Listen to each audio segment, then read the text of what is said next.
काल आपण common collector amplifier पाहिलेला आहे आणि त्याच्या आधी आपण पाहिलेला आहे तो कॉमन बेस ॲम्प्लिफायर. ठीक आहे, तर आज आपण बघणार आहे सर्वात इम्पॉर्टंट कॉमन इमिटर ॲम्प्लिफायर. आतापर्यंत आपल्या लक्षात आलं असेल की common emitter, common collector, common base याचं मिनिंगच काय होतं की इनपुट आणि आउटपुटला तुमचं कोणतं टर्मिनल कॉमन आहे.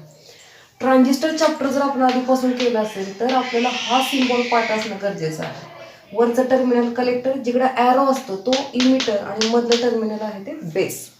आणि आपण सगळीकडे NPN ट्रान्झिस्टर वापरतो. हा NPN आहे कारण ॲरो डाऊनवर्ड दिशेला आहे.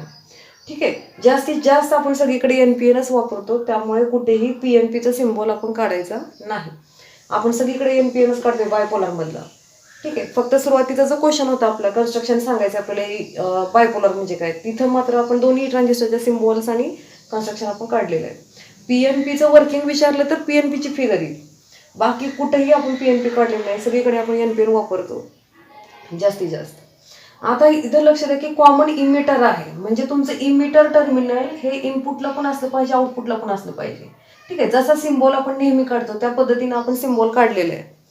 ठीक आहे, जसं सिम्बॉल आपण नेहमी काढतो त्यामुळे इमिटर ऑलरेडी काय आलं तुमचं कॉमन आलं दोन्हीकडे. हे इनपुट आणि हे आउटपुट दोन्हीच्या मध्ये तुमचं काय आलेलं आहे, इमिटर आलेलं आहे. ठीक आहे, मग आता बेसला इनपुटला तुमचे बेस आहे, बेस टर्मिनल, आणि आउटपुटला तुमचे कुठलं टर्मिनल आलं, कलेक्टर. आणि जो कॉमन आहे तो तुमचा आहे इमिटर. ठीक आहे, कॉमन टर्मिनल तुमचं इमिटर आलं. आता तिन्ही मध्ये जर आपण पाहिलं आपल्याला फर्स्ट पॉईंट काय लिहायचं आहे, कोणतं टर्मिनल कॉमन आहे इनपुट आणि आउटपुटसाठी. Here meter is common to both input and output. ठीक आहे, हे झालं फर्स्ट पॉईंट. सेकंड पॉईंटमध्ये आपल्याला काय लिहायचं आहे की इनपुट करंट कुठला आहे, आउटपुट करंट कुठला आहे, इनपुटचा रेजिस्टन्स कुठला आहे आणि आउटपुटचा रेजिस्टन्स कुठला आहे. जरी इथं दाखवत नसलो आपण रेजिस्टन्स, आता इथं बेसला रेजिस्टन्स दाखवलेला नाहीये पण तो असतो तिथं. ठीक आहे, तुम्ही इथं काढला तरी सुद्धा चालेल. आता बेस इनपुटला आहे म्हणजे तुमचा इनपुटचा रेजिस्टन्स कुठला झाला, RB. इनपुटचा करंट कुठला झाला, IB. बेसचा करंट, बेसचा रेजिस्टन्स. आउटपुट आपण कलेक्टर पासून घेतोय त्याच्यामुळे आउटपुटचा रेजिस्टन्स तुमचा काय येईल, RC. Collector resistance, collector current, IC. ठीक आहे, हा सेकंड पॉईंट. फर्स्ट पॉईंट कोणतं टर्मिनल कॉमन आहे. सेकंड पॉईंट रेजिस्टन्स कुठला, करंट कुठला, इनपुट आणि आउटपुटसाठी. ठीक आहे, तर थर्ड पॉईंट आपल्याला जो द्यायचा आहे की इनपुट वाढल्यानंतर आउटपुट सुद्धा आपल्याला वाढलेलं बघायला मिळेल. जसं इनपुट इन्क्रीज होतं त्या सेम मॅनरमध्ये आउटपुट सुद्धा इथं काय होतं, इन्क्रीज होतं. बेस करंट इन्क्रीज झाला की आउटपुट करंट इन्क्रीज होईल. पण जे आउटपुट आपल्याला मिळतं व्होल्टेज ते 180 डिग्री आउट ऑफ फेज मिळेल. फिगर B मध्ये बघू शकता तुम्ही 180 डिग्री आउट ऑफ फेज आपल्याला बघायला मिळेल. हा फक्त चेंज आहे तिन्ही क्वेश्चन मधला. पहिल्या दोन्ही क्वेश्चन मध्ये हा चेंज नव्हता, आपल्याला दोन्हीमध्ये वेवफॉर्म इन फेज मिळत होत्या. याच्यामध्ये मात्र काय मिळतात आपल्याला, आउट ऑफ फेज वेवफॉर्म मिळतील. ठीक आहे, हा पॉईंट आपल्याला त्याच्यामध्ये ऍड करायचा आहे की इथल्या ज्या वेवफॉर्म मिळतात त्या आउट ऑफ फेज मिळतात, इन फेज मिळत नाहीत. ठीक आहे, आता राहिले आपल्याला काय करायचे असतात, current gain, voltage gain, input impedance, output impedance हे आपल्याला लिहायचं आहे. आता करंट गेन म्हटलं की तुम्हाला माहिती झालं, गेन म्हटलं की आउटपुट डिवायडेड बाय इनपुट. त्याला फक्त करंट शब्द लावायचा आपण, आउटपुटचा करंट डिवायडेड बाय इनपुटचा करंट. आता आउटपुटचा करंट IC, इनपुटचा करंट तुमचा IB आहे. IC पेक्षा IB ची व्हॅल्यू फार कमी असते, त्याच्यामुळे जे येणारं व्होल्टेज येणारा जो करंट मिळेल आपल्याला तो हाय मिळेल. करंट गेन काय असेल, हाय मिळेल आपल्याला, कारण बेस करंट लहान आहे. ठीक आहे, इथं भागाकार होईल आणि आपल्याला जी व्हॅल्यू मिळेल ती मोठी मिळेल, हाय मिळते. करंट गेन आपल्याला काय मिळेल, हाय मिळेल बिकॉज ऑफ स्मॉल IB. ठीक आहे, हे भागिले हे म्हणजे आपली करंट गेन झाली. हा करंट भागिले हा करंट. ठीक आहे, आता आपल्याला इनपुटचं इम्पिडन्स काढायचं. इम्पिडन्स म्हटलं की रेजिस्टन्स, आणि इनपुटचा काढायचं आहे त्याच्यामुळे इनपुटचं व्होल्टेज भागिले इनपुटचा current. R is equal to V/I म्हणजे Vin अपॉन काय येणार आहे, IB. ठीक आहे, Vin अपॉन IB इथे लिहिले आपण. आता इथेही IB आहे डिवायडेड बाय IB ची व्हॅल्यू स्मॉल असते त्याच्यामुळे इनपुटचा इम्पिडन्स सुद्धा काय मिळेल आपल्याला, हाय मिळेल. इनपुटचा इम्पिडन्स हाय, करंट गेन पण आपल्याला काय झाली, हाय. आपल्याला कधीही आउटपुटचा इम्पिडन्स लो पाहिजे आणि करंट गेन आणि व्होल्टेज गेन ह्या आपल्याला जास्तीत जास्त मिळायला पाहिजेत, तर आपलं सर्किट ॲम्प्लिफायरचं काय करतं, चांगलं वर्क करतं. कारण इम्पिडन्स म्हटलं की रेजिस्टन्स आला आणि जिथं रेजिस्टन्स हाय असेल तर तिथं व्होल्टेज किंवा करंट आपल्याला जास्त मिळणार नाही. इनपुटचा इम्पिडन्स जरी हाय असला, आउटपुटचा इम्पिडन्स लो असणं गरजेचं आहे. आता आउटपुटचा इम्पिडन्स कसा काढणार आपण? आउटपुटचं व्होल्टेज भागिले आउटपुटचा करंट, म्हणजे व्ही नॉट डिवायडेड बाय काय येईल? I C. V naught divided by I C. आउटपुटचं व्होल्टेज डिवायडेड बाय आउटपुटचा करंट. जो आय सी आहे तो लार्ज व्हॅल्यूमध्ये असतो आणि जो इथून मग आउटपुटचा इम्पिडन्स काय मिळेल आपल्याला? लो मिळेल. हे फार इम्पॉर्टंट. आउटपुटचा इम्पिडन्स तुमचा लो मिळाला याचा अर्थच तुम्हाला असा होतो की व्होल्टेज किंवा करंट आपल्याला काय मिळेल? इथं जास्त मिळेल. ठीक आहे. आता आउटपुट गेन बघूया आपण. आउटपुट गेन म्हटलं व्होल्टेज गेन बघूया आपण. व्होल्टेज गेन म्हटलं की काय झालं? Output voltage divided by input voltage. Output जेव्हा घेतो आपण तेव्हा इनपुट गुणिले गेन होत असते आणि म्हणून आउटपुट जास्त असतं कधीही. ठीक आहे. मग आउटपुट जास्त आहे आणि इनपुट कमी असतं. मग भागाकाराला इनपुट आहे आणि इनपुट कमी असल्यामुळं व्होल्टेज गेन सुद्धा काय मिळते आपल्याला? इथं लार्ज मिळते. ह्या तिन्ही ॲम्प्लिफायरचं जर आपण कंपॅरिझन केलं तर याच्यामध्ये करंट गेन पण हाय आहे, व्होल्टेज गेन पण हाय आहे, आउटपुटचा इम्पिडन्स पण तुमचं काय आहे? लो आहे.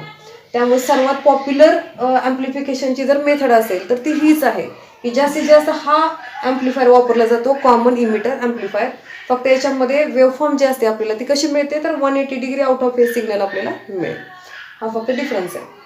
आता आपल्याला वाटत असेल की एवढ्या सगळ्या फिगर कशा लक्षात ठेवायच्या आणि गेन वगैरे सगळं कशा लक्षात ठेवायचं, तर जे इथं दिसतं आहे तेच आपण इथं घेतो आहोत. आता तुम्हाला जर हे भागाकार लक्षात राहत नसेल तर डायरेक्ट व्हॅल्यू लिहिल्या तरी चालतील. करंट गेन हाय, व्होल्टेज गेन हाय, इनपुट इम्पिडन्स हाय, आउटपुट इम्पिडन्स लो असं लिहिलं तरी सुद्धा चालेल. आणि ज्यांना पाठांतराची सवय नाही, जे अभ्यास करतायत, जे स्टडी करून लक्षात ठेवतायत, त्यांनी इथले फिगर मधलेच आपण कॅल्क्युलेशन लिहायचे. जर तुम्हाला गेन म्हणजे काय माहित असेल, करंट गेन म्हणजे काय, व्होल्टेज गेन म्हणजे काय, इनपुटचा इम्पिडन्स म्हणजे काय, फॉर्म्युला तिन्हीमध्ये पण सेमच आहे. त्याच्यात फक्त हे व्हॅल्यू आपल्याला काय करायचे? पुटअप करायचे. ठीक आहे. आता फिगर कशा लक्षात ठेवायच्या बघा. कॉमन इमिटर म्हटलं की कसं करायचं आपल्याला? की जसं आपण नेहमी सिम्बॉल काढतो, आता सांगितलं तसा सिम्बॉल काढा आणि सप्लाय द्या. आता पहिलं जंक्शन आपल्याला करायचं फॉरवर्ड बायस. बेस NPN आहे म्हणजे तुमचं बेस पॉझिटिव्ह आहे. पॉझिटिव्हला पॉझिटिव्ह दिलं आपण आणि इकडे निगेटिव्ह दिलं की पहिलं जंक्शन तुमचं फॉरवर्ड झालं. दुसरं जंक्शनचा एवढा विचार करायचा नाही, पण पहिलं फॉरवर्ड करायचं हे महत्वाचं आहे. ठीक आहे. त्याच्यानंतर सुरुवातीचा जो पाहिला होता आपण कॉमन बेस. कॉमन बेसला आपल्याला ट्रान्झिस्टर आडवा काढायचा आहे ह्या पद्धतीने. हा झाला तुमचं बेसिक स्ट्रक्चर. आता तुम्हाला इमिटर कुठं काढायचं हे बाणावरनं ठरवायचं आपल्याला. स्टार्टिंगला इमिटर आहे त्यामुळे बाण इकडे येईल, इकडे येणार नाही. हे कलेक्टर टर्मिनल झालं, बरोबर आहे. आणि मग याच्यामध्ये काय होईल? आपल्याला इथं सप्लाय द्यायचा. हे बेस, हा इमिटर आणि हा कलेक्टर. बाण बाहेरच्या दिशेला, कारण NPN वापरतोय आपण. ठीक आहे. इकडे एक रेजिस्टन्स, इकडे एक रेजिस्टन्स, इथला करंट दाखवा, इकडचा करंट दाखवा. हा इमिटर आहे म्हटलं की रेजिस्टन्स तुमचा झाला RE, इकडचा रेजिस्टन्स झाला RC, इकडचा करंट झाला IE, इकडचा करंट झाला IC आणि मध्ये असेल बेस. आता बेसला सुरुवातीचं जंक्शन आपल्याला करायचं फॉरवर्ड, बेसचं फॉरवर्ड येईल आणि इकडे करायचं आपल्याला रिव्हर्स. VPB आणि VCC. झालं तुमचं V आणि इकडे जायचं आपल्याला आउटपुट. ठीक आहे. आणि वेवफॉर्म असतील तुमच्या इन फेज वेवफॉर्म असतील. सेमच काढायचे इनपुट आणि आउटपुट. ही झाली कॉमन बेसची फिगर. कॉमन बेसमध्ये चारही व्हॅल्यू आपण पाहिल्या की लोच येतात. Current gain low, voltage gain 1 पेक्षा कमी, त्याच्यानंतर इनपुटचे इम्पिडन्स पण लो, आउटपुटचे इम्पिडन्स पण लो. चारही गोष्टी याच्यामध्ये लोच असतात. त्यामुळे फार कमी वापरला जाणारा हा ॲम्प्लिफायरचा मेथड. हे पॉप्युलर मेथड नाही, आपण जास्तीत जास्त यूज करत नाही. गेनच कमी आहे म्हटल्यानंतर ॲम्प्लिफायरचा इतका उपयोग आपल्याला होत नाही. त्याच्यानंतर सेकंड टाईप जो आपण पाहिलेला आहे कॉमन कलेक्टर. आता जसं आपण सिम्बॉल काढतो हे एवढं स्ट्रक्चर कधीही काढून घ्यायचं आणि बाण नंतर ठरवायचा की आपल्याला इमिटर कुठं काढायचंय त्याच्यावरती बाण ठरवायचा. आता मला कलेक्टर कॉमन करायचंय कॉमन कलेक्टरमध्ये. ठीक आहे. तर इमिटर खाली नाही पाहिजे आपल्याला, कलेक्टर खाली पाहिजे. म्हणजे इमिटर तुमचं गेलं वरती, बरोबर. इमिटरचं टर्मिनल वरती आहे, कलेक्टर खाली घेतला आपण, ट्रान्झिस्टर उलटा केला. हे झालं बेस, हे झालं इमिटर आणि कलेक्टरला मी खाली घेतलं की ॲरो खाली येणार नाही. आणि ॲरो नाही काढला आपण तर आपल्याला कलेक्टर आणि इमिटर मधला फरकच समजणार नाही आणि फिगरचे मार्क होतील 0. तुम्ही सगळं केलंय आणि ॲरोच काढला नसेल तर आपल्याला 0 मार्क मिळतील. हा रेजिस्टन्स झाला. तुम्ही बेसला रेजिस्टन्स काढला तरी चालतो, नाही काढला तरी सुद्धा चालेल. त्याच्यानंतर सप्लाय द्यायचा. इथं बेस आहे म्हटलं की पहिलं जंक्शन तुमचं झालं फॉरवर्ड, बेसला कधीही पॉझिटिव्ह सप्लाय द्या. NPN मध्ये बेस पॉझिटिव्ह असतो. इकडचा एवढा प्रॉब्लेम आपल्याला येत नाही. पण पहिलं जंक्शन फॉरवर्ड करणं फार महत्वाचं आहे. ठीक आहे. हा झाला कलेक्टर. हा इमिटर. इमिटर म्हटलं की करंट झाला तुमचा IE, रेजिस्टन्स झाला तुमचा RE. आपण इथं आउटपुट मोजणार आहे इमिटरच्या अक्रॉस. ठीक आहे. बेसचा करंट झाला तुमचा IB. झाली कॉमन कलेक्टरची फिगर. म्हणजे फिगर पार्ट करताना लक्षात घ्या फक्त की कसा करायचा. सिम्बॉल महत्वाचा आहे आपल्याला. जेव्हा कॉमन बेस करायचं आहे तेव्हा ट्रान्झिस्टर आपल्याला आडवा काढायचंय, इमिटर आपल्याला लेफ्ट साईडला घ्यायचं, कलेक्टर आपल्याला राईट साईडला घ्यायचंय. ठीक आहे. आणि बेसला काय करायचं आपल्याला, पहिलं जंक्शन काय करायचं, फॉरवर्ड करायचं. कॉमन कलेक्टर म्हटले की समोर फिगर आहे तुमच्या, मी इमिटर वरती काढला, बाण आहे म्हणजे इमिटर वर गेला, आणि कलेक्टरला आपल्याला इनपुट आणि आउटपुटला काय करायचंय, कॉमन करायचं. त्यामुळे कलेक्टर आपण सेंटरला घेतला. आता हीच फिगर आपल्याला कॉमन इमिटर साठी करायची. तर मी फक्त बघा काय चेंज करते. आपल्याला ॲरो फक्त काय घ्यावं लागेल, खाली घ्यावं लागेल. रेजिस्टन्स येईल इथं RC, करंट येईल इथं IC. ठीक आहे. ॲरो फक्त मी खाली घेतला त्याच फिगर मधला, की तुमचा झाला कलेक्टर हा झाला आणि हा झाला इमिटर. बाण खाली आला की इमिटर खाली आला, ही झाली कॉमन इमिटरची फिगर. ठीक आहे. इतका चेंज आहे. त्याच्यामुळे जरी फिगर दिसत असल्या मोठ्या तरी फिगर पार्ट करायला तसे सोपे आहेत. फक्त आपल्याला वेव्ह फॉर्म मध्ये कॉमन इमिटरच्या मात्र चेंज आहे. पहिल्या दोन्हीमध्ये आपल्याला इन फेज काढायचं आहे, याच्यामध्ये मात्र आउट ऑफ फेज सिग्नल दाखवायचा उलटा. प्लसला मायनस मिळेल, मायनसला प्लस मिळेल. 180 डिग्री आउट ऑफ फेज आपल्याला काय मिळेल, सिग्नल मिळेल. तिन्ही ॲम्प्लिफायर आपण इथं संपलेले आहेत आपले.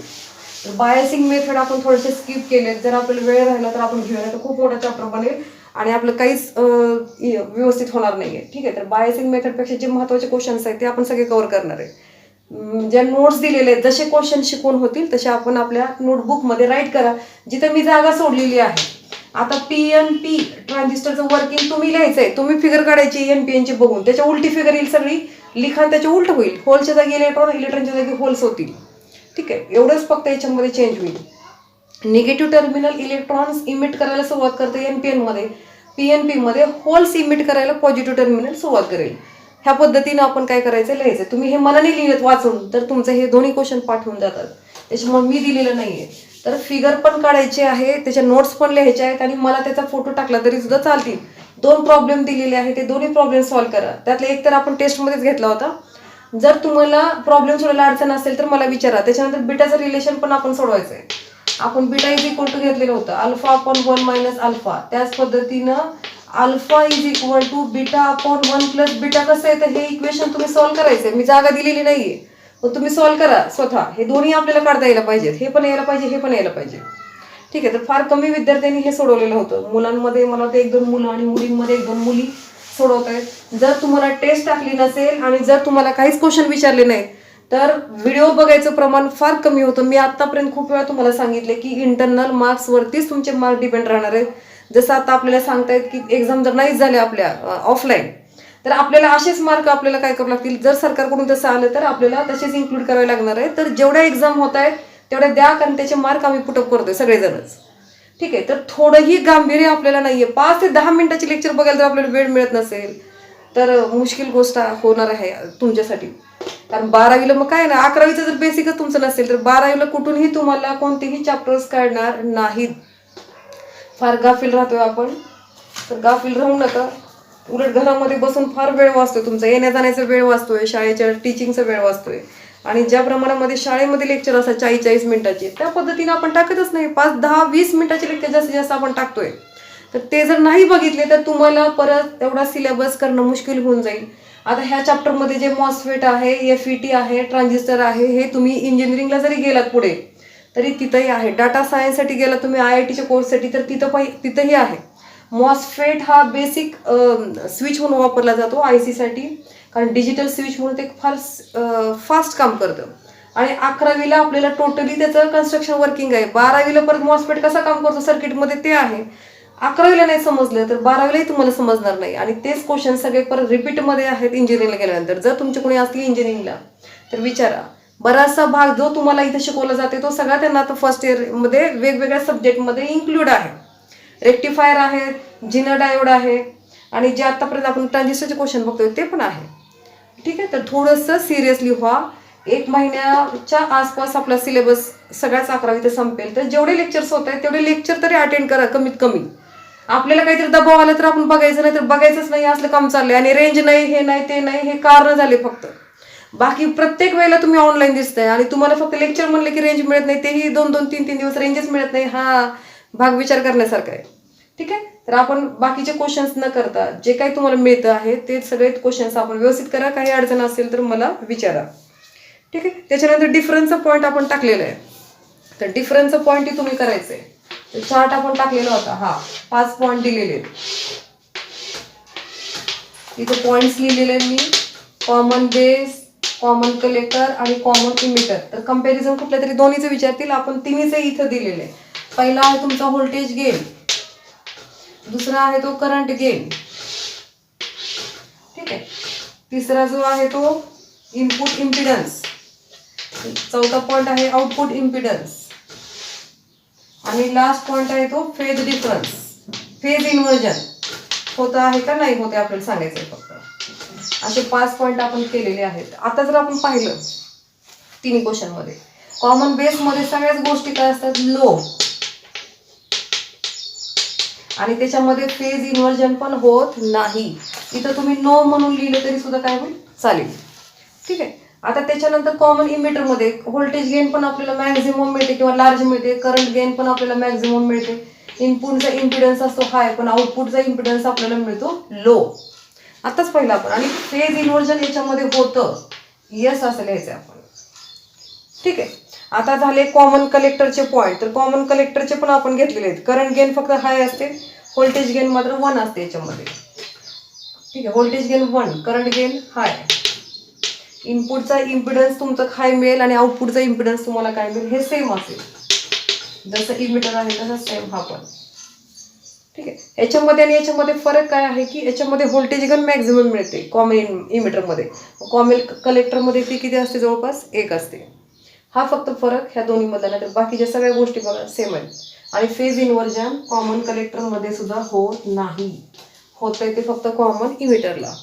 हे जरी लक्षात ठेवलं, अशाच व्हॅल्यू लिहिल्या तरी सुद्धा ह्या तिन्ही क्वेश्चनसाठी आपल्याला चालतील. आणि आज मात्र आपली टेस्ट होईल, कारण तिन्ही ॲम्प्लिफायर आपले शिकून झालेले आहेत. इथून पुढे आपले चालू होतील युनिपोलर डिव्हायसेस. बायपोलरमध्ये कुठेही अडचण असेल तर मला विचारा, कारण इथून पुढे आपल्याला युनिपोलर डिव्हायसेस बघावे लागणार आहेत. युनिपोलर म्हटलं की कोणते कोणते आले, FET,